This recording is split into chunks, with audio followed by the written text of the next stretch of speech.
আজকে হচ্ছে আমাদের ফুচকা। মা ফুচকার এগুলো দেখিয়ে দাও।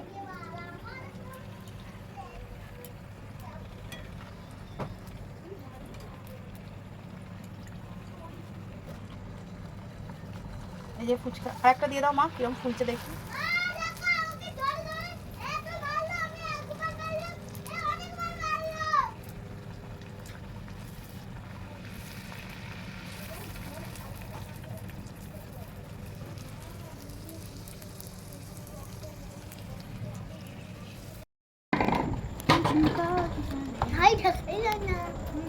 তুই বসে গেছিস খেতে?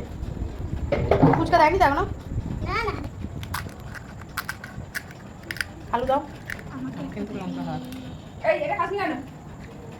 ওকে অল্প টক জল দেবে, অল্প টক জল দেবে না। খেয়ে বল কেমন হয়েছে। ঠিক আছে। একটুখানি প্রত্যেকবার কামড়াবে, দেখি আগে দেখবো। ওটা ভালো করে খেয়ে তো বল। আমি করে দেবো। ভালো করে খা। আলু মাখাটা কেমন হয়েছে? দারুন। তাহলে ফুচকা বাটি